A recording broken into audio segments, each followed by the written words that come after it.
नमस्कार, ਇਹ ਆਕਾਸ਼ਵਾਣੀ ਹੈ। ਹੁਣ ਤੁਸੀਂ ਸਰਬਜੀਤ ਕੌਰ ਤੋਂ ਪ੍ਰਾਦੇਸ਼ਿਕ ਖਬਰਾਂ ਸੁਣੋ। ਪਹਿਲਾਂ ਇਸ ਬੁਲੇਟਿਨ ਦੀਆਂ ਖਾਸ ਖਬਰਾਂ। ਪ੍ਰਧਾਨ ਮੰਤਰੀ ਨਰਿੰਦਰ ਮੋਦੀ ਨੇ ਆਕਾਸ਼ਵਾਣੀ ਤੇ ਆਪਣੇ ਮਨ ਕੀ ਬਾਤ ਪ੍ਰੋਗਰਾਮ ਵਿੱਚ ਰਾਸ਼ਟਰ ਨੂੰ ਸੰਬੋਧਨ ਕਰਦਿਆਂ ਕਿਹਾ ਕਿ ਸੂਰਜੀ ਤੇ ਪੌਣ ਊਰਜਾ ਭਾਰਤ ਦੇ ਵਿਕਾਸ ਲਈ ਜ਼ਰੂਰੀ ਨੇ। ਸਰਕਾਰ ਨੇ ਸਪਸ਼ਟ ਕੀਤਾ ਕਿ ਕੁਝ ਖੇਤਰਾਂ ਵਿੱਚ ਮੌਸਮ ਨਾਲ ਸੰਬੰਧਿਤ ਚੁਣੌਤੀਆਂ ਦੇ ਬਾਵਜੂਦ ਦੇਸ਼ ਵਿੱਚ ਕਣਕ ਦਾ ਉਤਪਾਦਨ ਢੁਕਵਾਂ ਬਣਿਆ ਹੋਇਆ ਹੈ।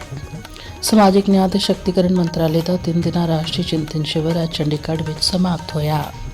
ਦੁਨੀਆ ਦੇ 100 ਸਭ ਤੋਂ ਵੱਧ ਗਰਮ ਸ਼ਹਿਰਾਂ ਵਿੱਚੋਂ 95 ਭਾਰਤ ਵਿੱਚ। ਭਾਰਤੀ ਮੌਸਮ ਵਿਭਾਗ ਨੇ ਕੱਲ੍ਹ ਤੱਕ ਪੰਜਾਬ, ਹਰਿਆਣਾ ਤੇ ਚੰਡੀਗੜ੍ਹ ਵਿੱਚ ਲੂ ਚੱਲਣ ਦੀ ਪੇਸ਼ੀਨਗੋਈ ਕੀਤੀ ਹੈ।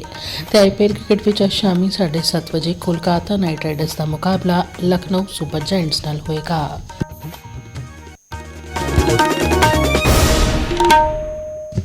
ਹੁਣ ਖਬਰਾਂ ਵਿਸਥਾਰ ਨਾਲ। ਪ੍ਰਧਾਨ ਮੰਤਰੀ ਨਰਿੰਦਰ ਮੋਦੀ ਨੇ ਤਮਿਲਨਾਡੂ ਦੇ ਕਲਪੱਕਮ ਵਿੱਚ ਫਾਸਟ ਬ੍ਰੀਡਰ ਰਿਐਕਟਰ ਨੂੰ ਸਫਲਤਾ ਨਾਲ ਚਾਲੂ ਕਰਨ ਲਈ ਦੇਸ਼ ਦੇ ਪਰਮਾਣੂ ਵਿਗਿਆਨੀਆਂ ਦੀ ਸ਼ਲਾਘਾ ਕੀਤੀ ਹੈ। ਅੱਜ ਆਕਾਸ਼ਵਾਣੀ ਤੇ ਆਪਣੇ ਮਨ ਕੀ ਬਾਤ ਪ੍ਰੋਗਰਾਮ ਵਿੱਚ ਪ੍ਰਧਾਨ ਮੰਤਰੀ ਨੇ ਕਿਹਾ ਕਿ ਪਰਮਾਣੂ ਊਰਜਾ ਯਾਤਰਾ ਵਿੱਚ ਇਸ ਇਤਿਹਾਸਕ ਪ੍ਰਾਪਤੀ ਨੇ ਭਾਰਤ ਨੂੰ ਮਾਣ ਦਿਵਾਇਆ ਹੈ। ਉਨ੍ਹਾਂ ਕਿਹਾ ਕਿ ਨਾਗਰਿਕ ਪਰਮਾਣੂ ਪ੍ਰੋਗਰਾਮ ਰਾਸ਼ਟਰ ਨਿਰਮਾਣ ਵਿੱਚ ਮਹੱਤਵਪੂਰਨ ਯੋਗਦਾਨ ਪਾ ਰਿਹਾ ਹੈ। ਸ਼੍ਰੀ ਮੋਦੀ ਨੇ ਕਿਹਾ ਕਿ ਭਾਰਤ ਦੇ ਵਿਕਾਸ ਲਈ ਸੂਰਜੀ ਤੇ ਪੌਣ ਊਰਜਾ ਜ਼ਰੂਰੀ ਨੇ ਅਤੇ ਨੌਜਵਾਨਾਂ ਨੂੰ ਰੁਜ਼ਗਾਰ के मौके प्रदान कर रही हैं। पवन शक्ति भारत के विकास की नई कहानी लिख रही है। अब भारत का wind energy generation capacity 56 gigawatt से अधिक हो चुकी है। पिछले एक साल में ही करीब 6 गीगावाट नई क्षमता जुड़ी है। आज भारत विंड एनर्जी कैपेसिटी में दुनिया में चौथे स्थान पर है। यह हमारे इंजीनियरों की मेहनत है, यह हमारे युवाओं का परिश्रम है, यह देश की सामूहिक इच्छा शक्ति का प्रतीक है। ਪ੍ਰਧਾਨ ਮੰਤਰੀ ਨੇ ਮੌਜੂਦਾ ਮਰਦਮਸ਼ੁਮਾਰੀ ਮੁਹਿੰਮ ਨੂੰ ਦੁਨੀਆ ਦੀ ਸਭ ਤੋਂ ਵੱਡੀ ਮਰਦਮਸ਼ੁਮਾਰੀ ਮੁਹਿੰਮ ਦੱਸਿਆ। ਉਨ੍ਹਾਂ ਨੇ ਇਸ ਮੁਹਿੰਮ ਵਿੱਚ ਪੂਰੀ ਜਨਤਾ ਦੀ ਹਿੱਸੇਦਾਰੀ ਦਾ ਸੱਦਾ ਦਿੱਤਾ। ਉਨ੍ਹਾਂ ਕਿਹਾ ਕਿ ਮਰਦਮਸ਼ੁਮਾਰੀ ਲਈ ਸਾਰੀ ਜਾਣਕਾਰੀ ਡਿਜੀਟਲ ਰੂਪ ਵਿੱਚ ਦਰਜ ਕੀਤੀ ਜਾ ਰਹੀ है। जनगणना 2027 को डिजिटल बनाया गया है। सारी जानकारी सीधे डिजिटल माध्यम में दर्ज हो रही है।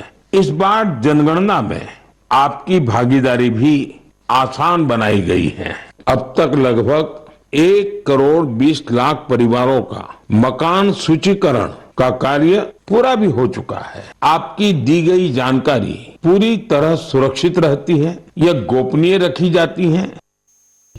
ਪ੍ਰਧਾਨ ਮੰਤਰੀ ਨੇ ਕਿਹਾ ਕਿ ਇਸ ਸਾਲ ਬੁੱਧ ਪੂਰਨਿਮਾ 1 ਮਈ ਨੂੰ ਮਨਾਈ ਜਾਏਗੀ। ਉਨ੍ਹਾਂ ਕਿਹਾ ਕਿ ਭਗਵਾਨ ਬੁੱਧ ਦੀਆਂ ਸਿੱਖਿਆਵਾਂ ਮਨੁੱਖਤਾ ਦੀ ਭਲਾਈ ਲਈ ਹਮੇਸ਼ਾ ਪ੍ਰਸੰਗਿਕ ਰਹਿਣਗੀਆਂ। ਪ੍ਰਧਾਨ ਮੰਤਰੀ ਨੇ ਇਹ ਵੀ ਕਿਹਾ ਕਿ ਬੀਟਿੰਗ ਰਿਟਰੀਟ ਗਣਤੰਤਰ ਦਿਵਸ ਦੇ ਜਸ਼ਨਾਂ ਦਾ ਇੱਕ ਮਹੱਤਵਪੂਰਨ ਹਿੱਸਾ ਹੈ। एयरफोर्स बैंड ने सिंदूर फॉर्मेशन बनाया, नेवल बैंड ने मत्स्य यंत्र फॉर्मेशन बनाया, वही आर्मी बैंड के परफॉर्मेंस में वंदे मातरम के 150 साल और क्रिकेट में भारत की सफलता को भी दर्शाया गया। बीटिंग रिट्रीट के बीते जाने के बाद ये सारी मेहनत, ये उपलब्धि धीरे धीरे ओझल हो जाती थी, लेकिन अब बीटिंग रिट्रीट का म्यूजिक पहली बार वेव्स OTT पर भी उपलब्ध है। ਸ਼੍ਰੀ ਮੋਦੀ ਨੇ ਬੱਚਿਆਂ ਨੂੰ ਆਪਣੀਆਂ ਗਰਮੀਆਂ ਦੀਆਂ ਛੁੱਟੀਆਂ ਦਾ ਆਨੰਦ ਲੈਣ ਤੇ ਕੁਝ ਨਵਾਂ ਸਿੱਖਣ ਲਈ ਵੀ ਕਿਹਾ। ਸਰਕਾਰ ਨੇ ਸਪਸ਼ਟ ਕੀਤਾ ਕਿ ਕੁਝ ਇਲਾਕਿਆਂ ਵਿੱਚ ਮੌਸਮ ਨਾਲ ਸੰਬੰਧਿਤ ਚੁਣੌਤੀਆਂ ਦੇ ਬਾਵਜੂਦ ਦੇਸ਼ ਵਿੱਚ ਕਣਕ ਦਾ ਉਤਪਾਦਨ ਸਥਿਰ ਹੈ। ਸਾਲ 2025-26 ਲਈ ਕਣਕ ਦੇ ਉਤਪਾਦਨ ਬਾਰੇ ਮੀਡੀਆ ਖਬਰਾਂ ਦੇ ਜਵਾਬ ਵਿੱਚ ਖੇਤੀਬਾੜੀ ਤੇ ਕਿਸਾਨ ਭਲਾਈ ਮੰਤਰਾਲੇ ਨੇ ਕਿਹਾ ਕਿ ਇਹ ਫਸਲ 3 ਕਰੋੜ 34 ਲੱਖ ਹੈਕਟੇਅਰ ਤੋਂ ਵੱਧ ਰਕਬੇ ਵਿੱਚ ਬੀਜੀ ਗਈ ਸੀ। ਮੰਤਰਾਲੇ ਨੇ ਵੀ ਕਿਹਾ ਕਿ ਵਧੇਰੇ ਆਧੁਨਿਕ ਜਲਵਾਯੂ ਪ੍ਰਤੀ ਲਚਕੀਲੀ ਅਤੇ ਬਿਮਾਰੀ ਰੋਧਕ ਕਣਕ ਦੀਆਂ ਕਿਸਮਾਂ ਨੂੰ ਅਪਣਾਉਣ ਨਾਲ ਫਸਲ ਦੀ ਪੈਦਾਵਾਰ ਸਮਰੱਥਾ ਮਜ਼ਬੂਤ ਹੋਈ ਹੈ। ਸਮਾਜਿਕ ਨਿਆਂ ਤੇ ਸ਼ਕਤੀਕਰਨ ਮੰਤਰਾਲੇ ਦਾ 3 ਦਿਨਾਂ ਰਾਸ਼ਟਰੀ ਚਿੰਤਨ ਸ਼ਿਵਰ ਅੱਜ ਚੰਡੀਗੜ੍ਹ ਵਿੱਚ ਸਮਾਪਤ ਹੋਇਆ। ਇਸ ਵਿੱਚ ਰਾਜਾਂ ਤੇ ਕੇਂਦਰ ਸ਼ਾਸਿਤ ਪ੍ਰਦੇਸ਼ਾਂ ਨੇ ਅੰਤਯੋਦय का संकल्प, अमृतकाल का प्रतिबिंब, विकसित भारत 2047 ਵਿਸ਼ੇ ਮੁਤਾਬਿਕ ਸਮਾਜਿਕ ਨਿਆਂ ਯੋਜਨਾਵਾਂ ਦੀ ਡਿਲੀਵਰੀ ਨੂੰ ਮਜ਼ਬੂਤ ਕਰਨ ਲਈ ਸਮਾਂ ਸੀਮਾਬੱਧ ਕਾਰਵਾਈ ਯੋਗ ਸਿਫਾਰਸ਼ਾਂ ਤੇ ਸਹਿਮਤੀ ਜਤਾਈ। 24 ਤੋਂ 26 ਅਪ੍ਰੈਲ ਤੱਕ 3 ਦਿਨਾਂ ਦੇ ਸ਼ਿਵਰ ਦੀ ਸ਼ੁਰੂਆਤ ਦ੍ਰਿਸ਼ਟੀਕੋਣ, ਮਾਣ ਅਤੇ ਪਹੁੰਚਯੋਗਤਾ ਤੇ ਧਿਆਨ ਕੇਂਦਰਿਤ ਕਰਨ ਨਾਲ ਹੋਈ ਅਤੇ ਦੂਜੇ ਤੇ ਤੀਜੇ ਦਿਨ ਵਿਸ਼ੇ ਆਧਾਰਿਤ ਵਿਚਾਰ ਵਟਾਂਦਰੇ ਹੋਏ। ਸਮਾਪਤੀ ਸੈਸ਼ਨ ਵਿੱਚ ਸ਼ਿਵਰ ਦੇ ਨਤੀਜਿਆਂ ਨੂੰ ਇੱਕ ਅਗਾਂਹ ਵਧੂ ਖਾਕੇ ਵਿੱਚ ਜੋੜਿਆ ਗਿਆ। ਕੇਂਦਰੀ ਸਮਾਜਿਕ ਨਿਆਂ ਤੇ ਸ਼ਕਤੀਕਰਨ ਮੰਤਰੀ ਡਾਕਟਰ ਵੀਰੇਂਦਰ ਕੁਮਾਰ ਨੇ ਆਪਣੀ ਸਮਾਪਤੀ ਟਿੱਪਣੀ ਵਿੱਚ ਕਿਹਾ ਕਿ 3 ਦਿਨਾਂ ਰਾਸ਼ਟਰੀ ਚਿੰਤਨ ਸ਼ਿਵਰ ਨੇ ਕੇਂਦਰ ਰਾਜਾਂ ਤੇ ਕੇਂਦਰ ਸ਼ਾਸਿਤ ਪ੍ਰਦੇਸ਼ਾਂ ਨੂੰ ਇੱਕ ਗੰਭੀਰ ਤੇ ਨਤੀਜਾ ਮੁਖੀ ਮੰਚ ਪ੍ਰਦਾਨ ਕੀਤਾ ਹੈ ਤਾਂ ਜੋ ਉਹ ਸਮੂਹਕ ਤੌਰ ਤੇ ਇਸ ਗੱਲ ਤੇ ਵਿਚਾਰ ਕਰ ਸਕਣ ਕਿ ਸਮਾਜਿਕ ਨਿਆਂ ਦੀ ਸਪੁਰਦਗੀ ਨੂੰ ਕਿਵੇਂ ਵਧੇਰੇ ਪਹੁੰਚਯੋਗ ਜਵਾਬਦੇਹ ਅਤੇ ਲਾਗੂ ਕਰਨ ਆਧਾਰਿਤ ਬਣਾਇਆ ਜਾ ਸਕਦਾ ਹੈ। उन्होंने कहा कि विचार वटांदरा अंत्योदय का संकल्प अमृतकाल का प्रतिबिंब विकसित भारत 2047 के बड़े राष्ट्रीय संकल्प विच केंद्रित सी ते नाल ही ये भी कहा कि समाजिक न्याय हर एक व्यक्ति लिए मान पहुंचयोगता और निरंतरता वाला होना चाहिए है। ਇਹ ਖਬਰਾਂ ਤੁਸੀਂ ਆਕਾਸ਼ਵਾਣੀ ਤੋਂ ਸੁਣ ਰਹੇ ਹੋ। ਸਾਡਾ ਐਕਸ ਹੈਂਡਲ ਹੈ @AIRRN ਜਲੰਧਰ। ਗੈਂਗਸਟਰਾਂ ਦੇ ਵਾਰ ਮੁਹਿੰਮ ਦੇ 96ਵੇਂ ਦਿਨ ਪੰਜਾਬ ਪੁਲਿਸ ਨੇ ਅੱਜ ਸੂਬੇ ਭਰ ਵਿੱਚ ਗੈਂਗਸਟਰਾਂ ਦੇ ਸਾਥੀਆਂ ਦੇ ਪਛਾਣੇ ਗਏ ਅਤੇ ਮੈਪ ਕੀਤੇ ਗਏ 557 ਟਿਕਾਣਿਆਂ ਤੇ ਛਾਪੇਮਾਰੀ ਕੀਤੀ। 96ਵੇਂ ਦਿਨ ਪੁਲਿਸ ਟੀਮਾਂ ਨੇ 7 ਹਥਿਆਰਾਂ ਸਮੇਤ 291 ਵਿਅਕਤੀਆਂ ਨੂੰ ਗ੍ਰਿਫਤਾਰ ਕੀਤਾ, ਜਿਸ ਨਾਲ ਮੁਹਿੰਮ ਦੀ ਸ਼ੁਰੂਆਤ ਤੋਂ ਬਾਅਦ ਕੁੱਲ ਗ੍ਰਿਫਤਾਰੀਆਂ 24,280 ਹੋ ਗਈਆਂ ਨੇ। ਇਸ ਤੋਂ ਇਲਾਵਾ 93 ਵਿਅਕਤੀਆਂ ਵਿਰੁੱਧ ਇਹਤਿਆਤੀ ਕਾਰਵਾਈ ਕੀਤੀ ਗਈ, ਜਦੋਂ ਕਿ 76 ਵਿਅਕਤੀਆਂ ਨੂੰ ਤਫਤੀਸ਼ ਅਤੇ ਪੁੱਛਗਿੱਛ ਤੋਂ ਬਾਅਦ ਛੱਡ ਦਿੱਤਾ ਗਿਆ। ਲੋਕ ਐਂਟੀ ਗੈਂਗਸਟਰ ਹੈਲਪਲਾਈਨ 93,946 93,946 ਰਾਹੀਂ ਗੁਪਤ ਰੂਪ ਵਿੱਚ ਲੋੜੀਂਦੇ ਅਪਰਾਧੀਆਂ ਤੇ ਗੈਂਗਸਟਰਾਂ ਬਾਰੇ ਜਾਣਕਾਰੀ ਦੇ ਸਕਦੇ ਨੇ ਅਤੇ ਅਪਰਾਧ ਤੇ ਅਪਰਾਧਿਕ ਗਤੀਵਿਧੀਆਂ ਬਾਰੇ ਸੂਹ ਸਾਂਝੀ ਕਰ ਸਕਦੇ ਨੇ।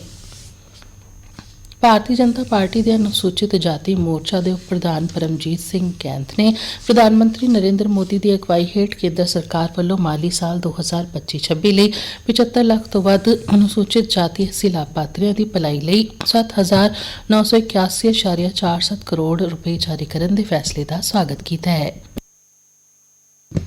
ਉਨ੍ਹਾਂ ਕਿਹਾ ਕਿ ਇਹ ਫੰਡ ਸਮਾਵੇਸ਼ੀ ਵਿਕਾਸ ਅਤੇ ਸਮਾਜਿਕ ਨਿਆਂ ਵੱਲ ਇੱਕ ਯੋਜਨਾਬੱਧ ਤੇ ਨਤੀਜਾ ਕੇਂਦਰਿਤ ਦ੍ਰਿਸ਼ਟੀਕੋਣ ਨੂੰ ਦਰਸਾਉਂਦਾ ਹੈ। ਉਨ੍ਹਾਂ ਇਹ ਵੀ ਕਿਹਾ ਕਿ ਇਹ ਸਿਰਫ ਖਰਚ ਨਹੀਂ ਸਗੋਂ ਇਤਿਹਾਸਕ ਤੌਰ ਤੇ ਪਛੜੇ ਵਰਗਾਂ ਦੇ ਮਨੁੱਖੀ ਪੂੰਜੀ ਵਿੱਚ ਇੱਕ ਢਾਂਚਾਗਤ ਨਿਵੇਸ਼ ਹੈ। ਸ਼੍ਰੀ ਕੈਂਥ ਨੇ ਦੱਸਿਆ ਕਿ ਇਹ ਰਕਮ ਸਮਾਜਿਕ ਨਿਆਂ ਤੇ ਅਧਿਕਾਰਤਾ ਵਿਭਾਗ ਦੀਆਂ ਵੱਖ-ਵੱਖ ਯੋਜਨਾਵਾਂ ਰਾਹੀਂ ਵੰਡੀਆਂ ਗਈਆਂ ਨੇ ਜੋ ਸਿੱਖਿਆ ਤੇ ਸਮਾਜਿਕ ਆਰਥਿਕ ਤਰੱਕੀ ਤੇ ਕੇਂਦਰਿਤ ਨੇ। ਮੋਹਾਲੀ ਵਿੱਚ ਡੇਰਾਬੱਸੀ ਅਤੇ ਲਾਲੜੂ ਵਿਖੇ ਸਵੈ ਸਹਾਇਤਾ ਸਮੂਹਾਂ ਦੀਆਂ ਔਰਤਾਂ ਵੱਲੋਂ ਸਟਾਲਾਂ ਲਾਈਆਂ ਗਈਆਂ, ਜਿਸ ਵਿੱਚ 60 ਔਰਤ ਸਵੈ ਸਹਾਇਤਾ ਸਮੂਹਾਂ ਦੀਆਂ ਕਰੀਬ 500 ਔਰਤਾਂ ਸ਼ਾਮਿਲ ਸਨ। ਇਨ੍ਹਾਂ ਨੇ ਦੀਨ ਦਿਆਲ ਅੰਤਯੋਦਿਆ ਯੋਜਨਾ, ਰਾਸ਼ਟਰੀ ਗ੍ਰਾਮੀਣ ਆਜੀਵਿਕਾ ਮਿਸ਼ਨ ਅਧੀਨ ਚਲਾਈਆਂ ਗਈਆਂ ਲੱਖਪਤੀ ਦੀਦੀ ਤੇ ਡਰੋਨ ਦੀਦੀ ਵਰਗੀਆਂ ਵੱਖ-ਵੱਖ ਸਕੀਮਾਂ ਰਾਹੀਂ ਸ਼ਾਨਦਾਰ ਸਫਲਤਾ ਹਾਸਲ ਕੀਤੀ ਹੈ। ਜ਼ਿਕਰਯੋਗ ਹੈ ਕਿ ਇਹ ਮਿਸ਼ਨ ਦੇਸ਼ ਦੇ ਗਰੀਬ ਦਿਹਾਤੀ ਪਰਿਵਾਰਾਂ ਦੇ ਜੀਵਨ ਪੱਧਰ ਅਤੇ ਉਪਜੀਵਿਕਾ ਦੇ ਸਾਧਨਾਂ ਵਿੱਚ ਸੁਧਾਰ ਲਿਆਉਣ ਲਈ ਕੇਂਦਰ ਸਰਕਾਰ ਵੱਲੋਂ ਹਮਾਇਤ ਪ੍ਰਾਪਤ ਇੱਕ ਅਹਿਮ ਯੋਜਨਾ ਹੈ। ਇਨ੍ਹਾਂ ਸਵੈ ਸਹਾਇਤਾ ਸਮੂਹਾਂ ਵੱਲੋਂ ਲਾਈ ਸਟਾਲਾਂ ਵਿੱਚ ਫੁਲਕਾਰੀ ਸੂਟ, ਪੰਜਾਬੀ ਜੁੱਤੀਆਂ, ਸ਼ਹਿਦ, ਅਚਾਰ, ਸਕਵੈਸ਼, ਤੇਲ, ਮਸਾਲੇ ਆਦਿ ਸ਼ਾਮਿਲ ਨੇ। ਉਸ ਮੌਕੇ ਉਚੇਚੇ ਤੌਰ ਤੇ ਪੁੱਜੇ ਰਾਜ ਸਭਾ ਮੈਂਬਰ ਸਤਨਾਮ ਸਿੰਘ ਸੰਧੂ ਨੇ ਸਟਾਲਾਂ ਦਾ ਦੌਰਾ ਕੀਤਾ ਅਤੇ ਇਨ੍ਹਾਂ ਔਰਤਾਂ ਨੂੰ ਸਨਮਾਨਿਤ ਕੀਤਾ ਤੇ ਉਨ੍ਹਾਂ ਤੇ ਉਦਮ ਦੀ ਸ਼ਲਾਘਾ ਵੀ ਕੀਤੀ। ਰੋਟਰੀ ਕਲੱਬ ਕੋਟਕਪੂਰਾ ਵੱਲੋਂ ਸਿਵਲ ਹਸਪਤਾਲ ਕੋਟਕਪੂਰਾ ਦੇ ਸਹਿਯੋਗ ਨਾਲ ਗਠੀਆ ਸੰਬੰਧੀ ਜਾਗਰੂਕਤਾ ਲਈ ਪੈਦਲ ਮੈਰਾਥਨ ਕਰਾਈ ਗਈ, ਜਿਸ ਨੂੰ ਪੰਜਾਬ ਵਿਧਾਨ ਸਭਾ ਦੇ ਸਪੀਕਰ ਕੁਲਤਾਰ ਸਿੰਘ ਸੰਧਵਾ ਨੇ ਹਰੀ ਝੰਡੀ ਦੇ ਕੇ ਰਵਾਨਾ ਕੀਤਾ। ਭਾਰਤ ਇਸ ਸਮੇਂ ਕਈ ਖੇਤਰਾਂ ਵਿੱਚ ਗੰਭੀਰ ਗਰਮੀ ਦਾ ਸਾਹਮਣਾ ਕਰ ਰਿਹਾ ਹੈ। ਦੁਨੀਆ ਦੇ 100 ਸਭ ਤੋਂ ਗਰਮ ਸ਼ਹਿਰਾਂ ਵਿੱਚੋਂ 95 ਭਾਰਤ ਵਿੱਚ ਨੇ, ਜਿਸ ਨਾਲ ਵਧਦੇ ਤਾਪਮਾਨ ਦੇ ਪ੍ਰਭਾਵ ਬਾਰੇ ਚਿੰਤਾਵਾਂ ਵਧ ਰਹੀਆਂ ਨੇ।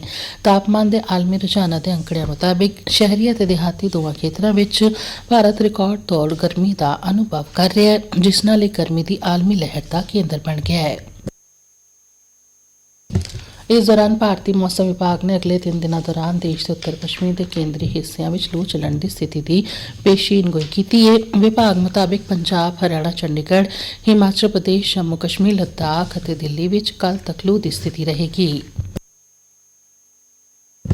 ਆਈਪੀਐਲ ਕ੍ਰਿਕਟ ਵਿੱਚ ਅੱਜ ਗੁਜਰਾਤ ਟਾਈਟਨਸ ਤੇ ਚੇਨਈ ਸੁਪਰ ਕਿੰਗਸ ਵਿਚਕਾਰ ਚੇਨਈ ਵਿਖੇ ਖੇਡੇ ਜਾ ਰਹੇ ਮੈਚ ਵਿੱਚ ਚੇਨਈ ਸੁਪਰ ਕਿੰਗਸ ਨੇ ਗੁਜਰਾਤ ਟਾਈਟਨਸ ਲਈ ਜਿੱਤ ਵਾਸਤੇ 159 ਦੌੜਾਂ ਦਾ ਟੀਚਾ ਰੱਖਿਆ। ਇੱਕ ਹੋਰ ਮੈਚ ਵਿੱਚ ਅੱਜ ਸ਼ਾਮ 7:30 ਵਜੇ ਕੋਲਕਾਤਾ ਨਾਈਟ ਰਾਈਡਰਸ ਦਾ ਮੁਕਾਬਲਾ ਲਖਨਊ ਸੁਪਰ ਜਾਇੰਟਸ ਨਾਲ ਲਖਨਊ ਵਿਖੇ ਹੋਏਗਾ। ਆਖਿਰ 'ਚ ਖਾਸ ਖਬਰਾਂ।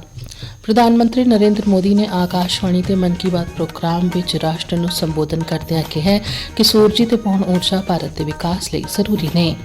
ਸਰਕਾਰ ਨੇ ਸਪਸ਼ਟ ਕੀਤਾ ਕਿ ਕੁਝ ਖੇਤਰਾਂ ਵਿੱਚ ਮੌਸਮ ਨਾਲ ਸੰਬੰਧਿਤ ਚੁਣੌਤੀਆਂ ਦੇ ਬਾਵਜੂਦ ਦੇਸ਼ ਵਿੱਚ ਕਣਕ ਦਾ ਉਤਪਾਦਨ ਢੁਕਵਾਂ ਬਣਿਆ ਹੋਇਆ ਹੈ। ਸਮਾਜਿਕ ਨਿਆਂ ਤੇ ਸ਼ਕਤੀਕਰਨ ਮੰਤਰਾਲੇ ਦਾ 3 ਦਿਨਾਂ ਰਾਸ਼ਟਰੀ ਚਿੰਤਨ ਸ਼ਿਵਰ ਅੱਜ ਚੰਡੀਗੜ੍ਹ ਵਿੱਚ ਸਮਾਪਤ ਹੋਇਆ। ਇਸ ਦੇ ਨਾਲ ਹੀ ਸਾਡਾ ਇਹ ਬੁਲੇਟਿਨ ਖਤਮ ਹੁੰਦਾ ਹੈ। ਸਾਡਾ ਅਗਲਾ ਰਾਸ਼ਟਰੀ ਬੁਲੇਟਿਨ ਸ਼ਾਮ 7:30 ਵਜੇ ਹੋਏਗਾ। ਨਮਸਕਾਰ।